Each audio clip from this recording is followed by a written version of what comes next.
세계 1, 2위 경제대국 미국과 중국의 갈등이 다시 극한으로 치닫고 있습니다. 지난 1월 1단계 미중 무역 합의로 조성됐던 훈풍은 흔적없이 사라졌으며 과거 미소련 냉전에 이은 코로나19 신냉전이라는 얘기도 나옵니다. 미중 간 그리고 한국까지 관련된 5가지 케이스를 살펴보겠습니다.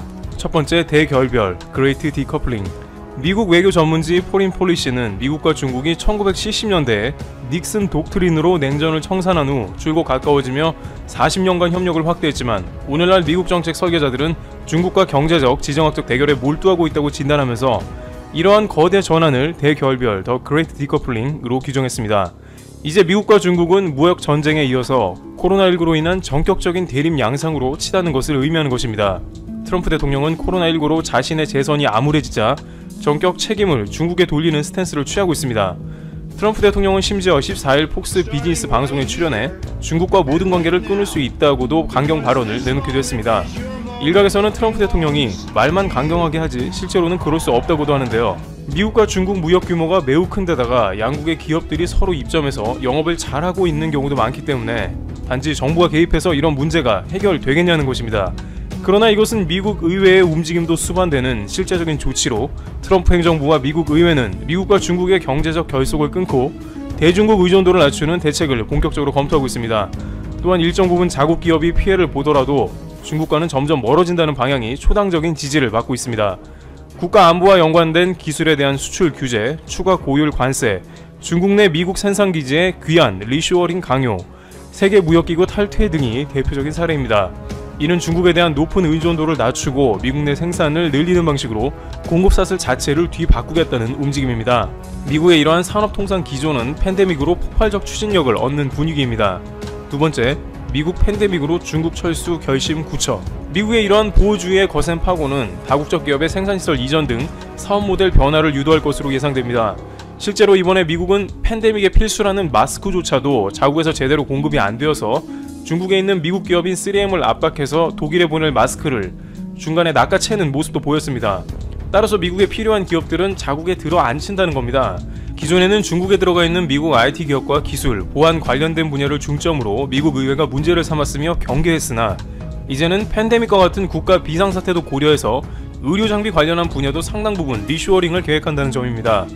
게다가 이것은 국가 안보와도 직결이 되어 있다는 것을 중국이 직접 체감하게 해주었는데요.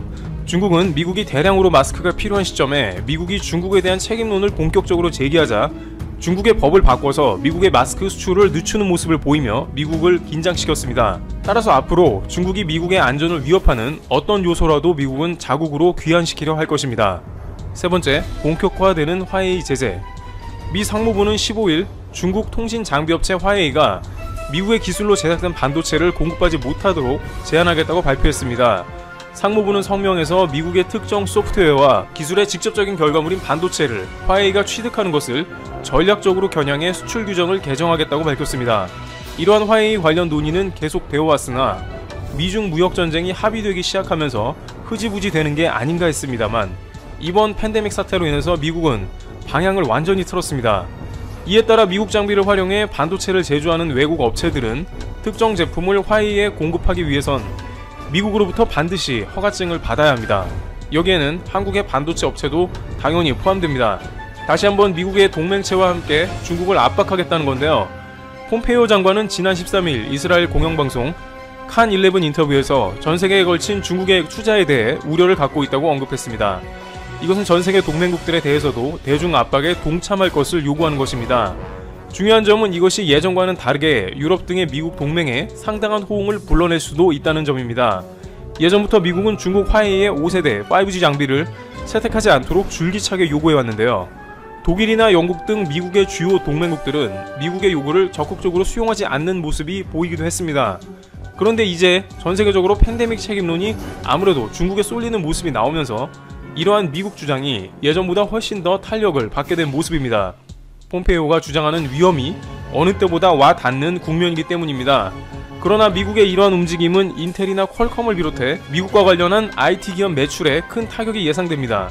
실제 15일 상무부의 발표가 나자 미국 증시에서 퀄컴과 인텔 등 주요 반도체 업체의 주가가 하락했습니다. 그들의 메이저 고객은 화웨이인데 이처럼 많은 미국 기업이 중국 의존도가 매우 심해 불확실성이 커졌기 때문이죠. 또한 중국은 자국 내 미국 기업에 대해 보복 조치를 검토 중입니다. 중국의 관영 글로벌 타임스는 중국이 퀄컴과 시스코, 애플과 같은 미국 회사를 신뢰할 수 없는 기업 명단에 올리는 방안을 검토 중이라고 보도했습니다.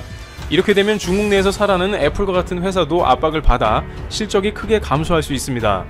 일각에서는 이것이 트럼프 재선용 이벤트에 가까워서 대통령 재선 혹은 실패를 하더라도 철회될 가능성이 있다지만 미국 의회에도 전적인 지지를 받고 있기 때문에 앞으로 대중국 강경책은 상당 부분 진행될 것으로 관측됩니다.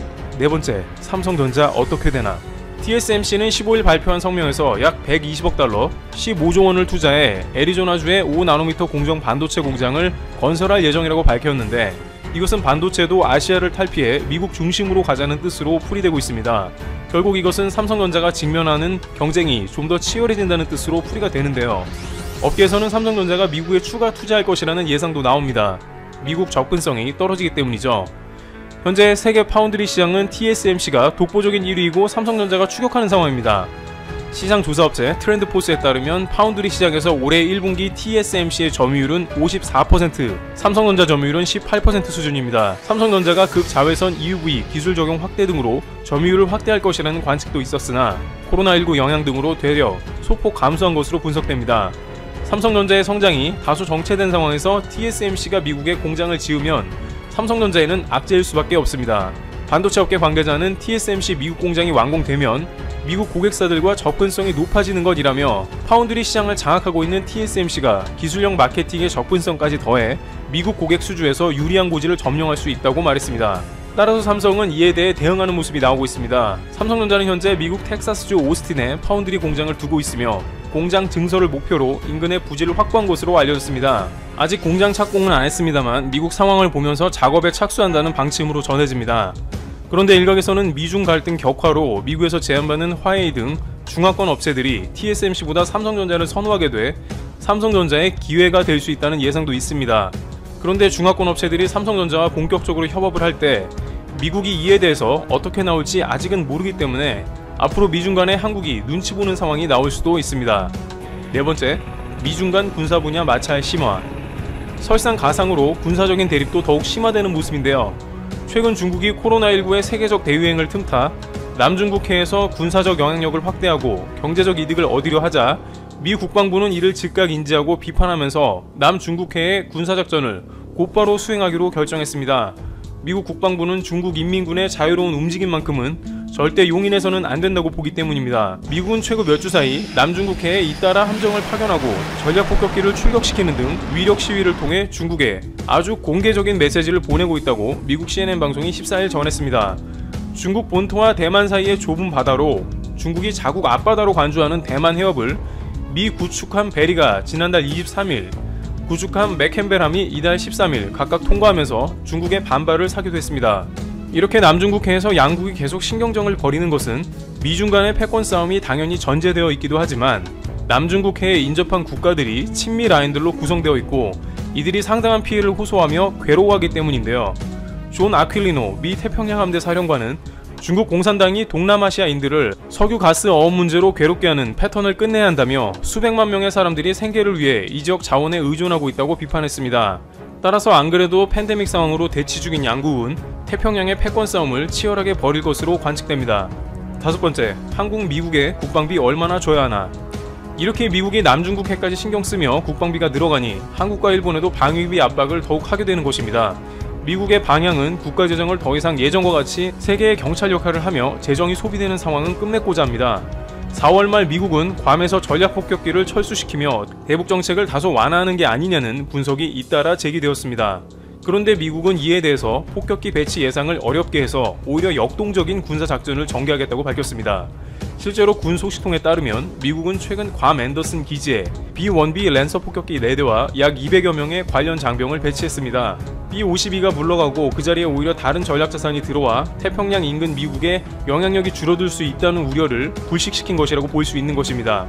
이러한 것을 볼 때 주한미국이 감축된다는 것은 시기상조라는 것이고 여기에 북한을 비롯해서 중국과의 총체적인 갈등으로 더욱더 한일 간 미군 주둔 중요성이 높아지고 있습니다. 미국은 트럼프 행정부 체제가 지속되는 한 더욱더 방위비 압박을 심하게 가해올 것입니다. 클라크 쿠퍼 미국 국무부 정치군사 담당 차관보는 14일 한미 방위비 분담금 협상 타결 지연과 관련해 미국의 유연성을 발휘했다는 취지로 언급하면서 한국의 태도 변화를 압박하는 모습을 보이고 있습니다. 미국은 한국에 계속 무리한 비용을 내라고 요구하면서 자국의 재정 비용을 최소화할 것으로 관측됩니다. 트럼프 대통령이 집권하는 한 한국에 13% 인상안이 아니라 13억 달러를 내라고 지속적인 요구를 해올 것입니다. 이와 같이 미국은 팬데믹으로 인한 타격이 가장 큰 국가 중 하나가 되면서 많은 정책이 대중 강경책으로 변하고 있습니다. 특히 한국은 반도체와 중국과의 관계도 신경 써야 하기 때문에 미국과 어떠한 접점에서 만나게 될지도 초유의 관심사로 떠오릅니다. 프렘프씨 영상을 다 보시면 오늘도 재밌는 세계 소식을 정리해 푸쉬뉴스에 올려두었으니 많은 시청 부탁드립니다. 안녕하세요, 프렘프씨입니다. 28일 일본을 조롱하는 삼성전자라는 이슈로 한 광고가 네티즌들의 주목을 받았습니다. 일본의 한 방송국에서 한 This is a pen 실험과 고이즈미 환경상이 UN 환경회의에서 한 펀, 쿨, 섹시 발언을 조롱했다는 것입니다. 삼성전자가 일본을 깠다. 삼성은 일본을 완전 포기했다. 역시 삼성이다. 등으로 화제가 되었습니다. 그러나 일본의 두 사건을 희화화한 것은 맞지만 삼성전자가 광고를 제작한 것은 아닌 것으로 알려졌습니다. 삼성전자 제품을 판매하는 리셀러 기업이 이슈가 될 것을 감안해서 만든 것이었습니다. 이 사실은 일본에도 소개가 되었습니다. 실제는 삼성전자가 아니라고요. 그래도 일본 네티즌들은 한국의 모든 것은 일본에서 온 것이다. 백신과 치료약도 개발 못하는데 무슨 K방역으로 세계를 리드한다고 하느냐. 반일 TBS가 조작하고 좌익 아사히가 보도하고 아사히 친구 뉴욕타임즈가 거론하는 수법이지. 그래, 그러니 이재용이 검찰 조사 받고 있지. 또 무슨 앞뒤 없는 혐한 놀이에 빠져 있습니다. 이렇게 이 광고가 알려지면서 한국에서 다시 This is a pen 실험이 유명해지고 있습니다. 21일 일본 TBS 방송 히로오비에서 벌인 실험은 이미 해외 유튜버들의 조롱거리가 되었습니다. 전 세계인들은 앞으로 우울할 때마다 보면 한 번씩 웃게 해주는 영상으로 몇 년은 써먹을 수 있겠다는 의견이 있을 정도입니다. 유튜브와 트위터에 계속 올라오는 영상을 보면서 한번 웃어보면 어떨까요? 일본어 발음이 영어보다 더 특별해서 C19에 잘 걸리지 않는다는 실험은 일본어 발음은 공기를 많이 내뿜지 않는 특성이 있어서 영어와 다르게 비말이 튀지 않는 특징이 있다는 것입니다. 이 억지를 증명한다면서 This is a pen.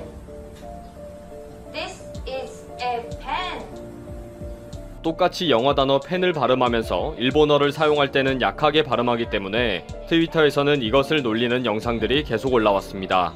이미 유튜브와 트위터에는 This is a pen, This is a pen 챌린지 해시태그로 끊임없이 영상이 올라오고 있습니다. 요즘 세계인들이 외출 자제로 자택에 머무르는 경우가 많기 때문이기도 할 것이고 쉽게 제작이 가능하고 재미도 있으니까 계속 올라오는 것 같습니다. 또 영상을 올리기만 하면 수만 명이 좋아요를 눌러주니 더 진화하는 것 같고요. 이렇게 말도 안 되는 실험에 대한 패러디가 갑자기 쏟아지기 시작한 것은 한 일본 여자 리포터의 자랑 때문입니다.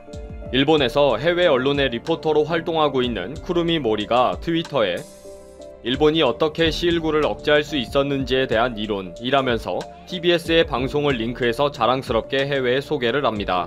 이 트윗에 새로운 실험 영상을 제작해 멘션으로 답을 합니다. This is a pen. これはペンです. 방송에서 영상을 제작할 때와 똑같이 휴지를 앞에 두고 이번에는 일본어로 말할 때 펜 발음을 세게 하는 것입니다. 이 사람은 아주 신이 나서 영상을 시리즈로 제작해서 올리고 있습니다. Oh, no, no, no, no. これはペンです. 아마 몇만 명이 좋아요를 눌러서 후속 영상을 만들고 싶었는가 봅니다. 그래, 너희들 말이 맞다 라면서 새로운 실험을 보여주는 조롱도 하고요. 이 사람은 아주 신이 났습니다. 재미있나 봅니다. 또 다른 패러디인데 2차 세계대전의 패전 국가로서 일본이 미군의 미주리 함상까지 와서 메가도 장군 앞에서 항복 문서에 사인을 하는 사진입니다. 일본인들이 알아야 하는 것은 항복 문서에 사인하는 그 펜이라는 것입니다. 일본인들이 매일 This is a pen이라고 외치면서 주제를 알라는 패러디네요. 이렇게 해외에서 실험이 계속되고 있는 상황은 일본에서도 화제가 되었습니다. 해외에서 영어로 말할 때 펜을 일부러 강하게 발음을 하는 것은 말도 안 된다 라며 패러디 영상이 계속 올라오고 있다고 보도하고 있습니다. 그러면서 일본 언론은 이노우에 교수의 의견을 내보낸 후에 반박하는 출연진들의 대화가 있었는데 일본을 깎아내리려고 앞부분의 영상만 잘라내고 있다고 반박하기도 했습니다. 이에 대해 일본 네티즌들은 단순히 구어의 차이도 있겠지만 일본인들은 상대의 얼굴에 가까이 소리를 지르거나 하지 않기 때문에 비말을 적게 퍼붓는 것이 아닐까. 일본인들의 손 씻기 습관 등은 결벽으로 느껴질 정도로 청결한 생활 습관이 이유일 것이다. 나는 영국에 1년 있을 때 매일 샤워하고 발을 씻었다. 그 예문이 아니더라도 일본어는 비말이 다른 언어보다 적고 소리를 작게 하는 것 때문에 중국이나 한국보다 비말이 적다. 중국어를 쓸 때는 2m의 대인 거리가 필요하고 일본어는 1m로 해도 충분하다고 말한다.